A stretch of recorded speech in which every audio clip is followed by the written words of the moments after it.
Sabay-sabay natin alamin ang mga kaganapan na nangyayari sa ating bansa.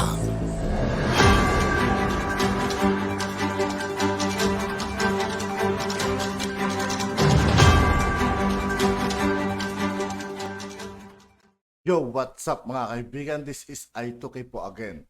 Ngayon nandito naman ulit tayo sa channel ni Banat News Updates. Dito naman ulit tayo magbibigay ng comment at reaction. Kaya samahan nyo ako guys. Let's go! O eto po, pinaliwanag ni Chis Escudero. Nung una daw, sabi nila wala silang kinalaman.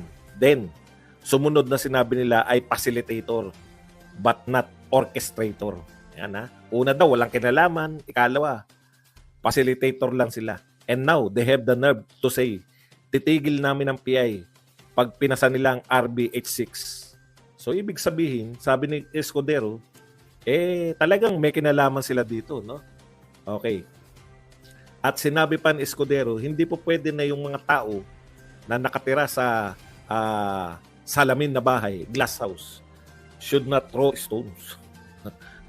Dapat. Huwag ka mambabato sa madaling salita. Huwag ka mambabato kung nakatira ka sa salamin na bahay. Dahil pag binato ka, barag-barag yung bahay mo. Okay. Ibig sabihin, wag magpakialaman. Kaya nga, sa House tsaka sa Senate, separate kayo. Magkaroon kayo ng parliamentary courtesy. Okay? Yan lang po yung sa balita natin diyan na pumapalag na po ngayon yung mga senador dito sa mga kagalang-galang na congressman natin kasi ang kapangyarihan nila no. Napaka-makapangyarihan ng congressman natin yan, buhat no si Tambi. Akala mo lahat kaya nila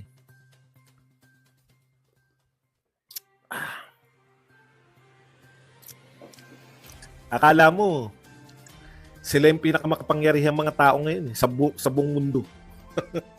Na sinasabi ni Mike Abe na binabanatan niya yung PNP spokesperson si Colonel Jean. Ano nang apelyido ni Colonel Jean? Pajardo. No? Sabi ni Mike Abe, bakit daw nagsasalita ng tapos itong si Colonel Jean Pajardo na nagsabi po siya na kahit daw maglabas ang ICC ng warrant of arrest ay hindi nila ipapatupad, hindi nila aarestuhin itong si dating Pangulong Duterte. Kaya sabi maghinay-hinay daw si Colonel Pajardo sa pagsasalita niyan dahil hindi niya alam pag inutusan siya ng Pangulo dapat sumunod yung PNP. Ito po talaga nahihiwagaan ako. Dalawa lang po tapos sinabi pa po ni Mike Abe para mas malinaw lang po. Sabi pa ni Mike Abe, nilinaw na nga ni Guevara na ang magpapatupad ng warrant of arrest ay ang PNP. Doon na po sumabog yung utak ko. No? Teka muna, parang hindi ganyan yung pagkakatanda ko. Kaya po nag-research po ako, baka may bago nga sinabi ang Pangulo at saka si Guevara. No? Cool ka lang. Elpidio Pabian. Cool ka lang.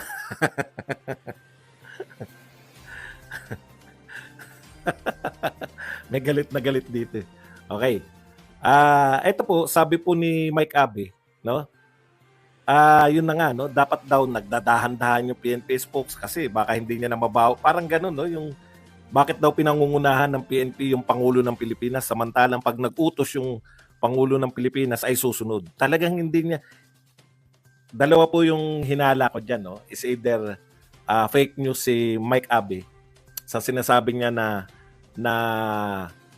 yung PNP ay uutusan para dakpin si Digong kung may ICC warrant of arrest or hindi niya talaga nauunawaan.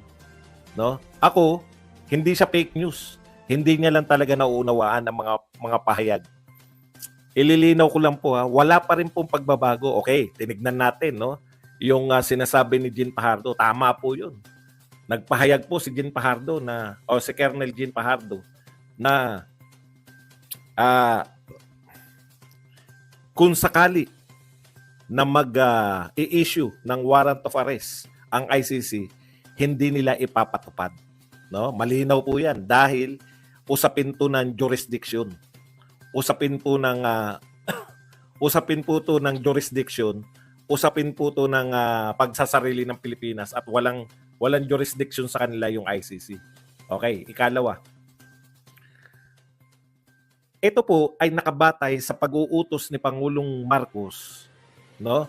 Na paulit-ulit na nga, 'di ba? Sabi na nga ni Pangulong Marcos, walang jurisdiction ang ICC. Pwede silang pumasok dito, pero pangkaraniwang tao hindi makikipagtulungan. Parang hindi yata nauunawaan to ni Mike Abe. Hindi makikipagtulungan. Tama yan, makinig kayo yung mga fans ni Mike Abe para nauunawaan nyo yung hindi maunawaan ng hinahangaan nyo. No? Hindi makikipagtulungan ang mga ahensya ng gobyerno sa ICC. Sino nagsabi niyan? Si Maudigs ba? Si Digong ba? Hindi. Si Pangulong Marcos. Okay, ngayon, akala ko may sinabi bago si Minardo de Guevara na inuutusan niya na yung PNP na maghinay-hinay kayo kasi baka utusan tayo. Ang sinasabi ni actually ang sinasabi nito ni Mike Abe, baka magbago ng isip ang Pangulo. Kita mo, akala mo pinagtatanggol mo ang Pangulo. Meron bang Pangulo na pabago-bago isip? Yun na nga akusasyon sa kanya eh. Di ba? Yun na nga ang akusasyon sa kanya na pabago-bago ng salita, pabago-bago ng isip. Ha? Tapos, hindi kagalit sa akin. Hindi rin kita kilala, pero makinig ka. Kung gaano kamali ang idol mo, no, na si Mike Abe sa pag-intindi, no? Intindihin mo kasi kawawa naman kayo. Nililigaw kayo ni Mike Abe, mali na nga. Ano to eh? Blind. Ano yung kasabihan? Yung bulag ang umaakay sa kapwa bulag. Eh talagang pahulog kayo.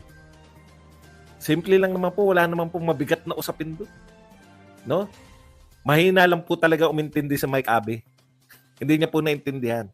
Ito, basahin po natin yung sinasabi ni Solgen. Hinggil po dyan, no? Ito po paliwanag ni Solgen. Baliktad po yung pagkaunawa ni Mike Abe. Ito po the PNP's statement that it will not enforce any warrant that may be issued by the ICC is simply in obedience to the directive of the President who exercises control over the executive department, including the National Police. So ito po ay pagtalima lang, no? I considered, Marcos earlier announced, ito po yung sinabi ni Pangulo Marcos, I consider this as a threat to our sovereignty, therefore the Philippine government will not lift a finger to help any investigation that the ICC conducts. Investigation pa lang nga, hindi na makikipagtulungan. Paano pa yung aarestuhin mo ang Pangulo ng Pilipinas? Wala kang jurisdiction. Dating Pangulo pala. Di ba? Ayan po, no? Mike Abe, bago ka kumuda, may pangalan ka pa naman, sikat ka. Media ka pa. Ngayon, hindi mo maunawaan yung mga sinasabi nila Minandro. Wala pong sinasabi na yung PNP ay inuutusan ni Pangulong Marcos na sumunod sa ICC. Kayo lang naman ICC ng ICC. Wala po, ulitin ko na naman, walang jurisdiction ang ICC sa Pilipinas. Therefore, hindi po dapat sumunod ang PNP sa ICC. Okay? Malinaw po. Hindi ko maintindihan eh. Ngayon ko lang napupuna kasi walang ganong balita. Tinignan ko yung mga nila. Siya talaga yung pinakasabit eh. Sa lahat ng mga vlogger eh. Okay, dito po nagkakatalo naman, no? Sa pananaw naman po, masyadong unfair, no? Double standard. May double standard po itong mga vlogger kasama po ng media, no? Pareho eh. Alam niyo yung vlogger ni BBM at yung media pareho na ng sinasabi. Unlike kay Pangulong Duterte, independent yung mga vlogger sa pag-iisip kaysa sa media. Okay. Bakit po?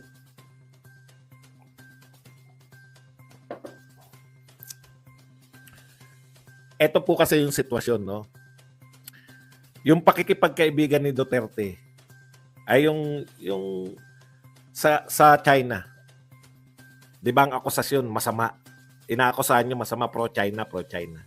Ngayon po tignan niyo kung gaano kayo ka-double standard.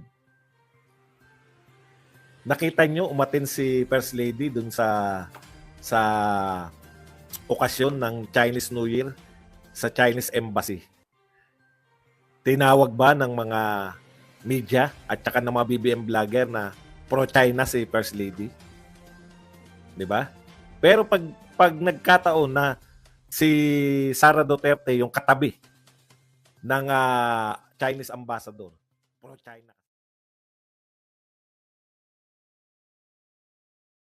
Pag-usap. At yun nga po mga kaibigan, dito po nagtatapos ang ating reaction video. Muli ako po si I2K ng Sundalo ng Tunggalo. Maraming salamat sa patuloy na pagsuporta. Yeah, peace out.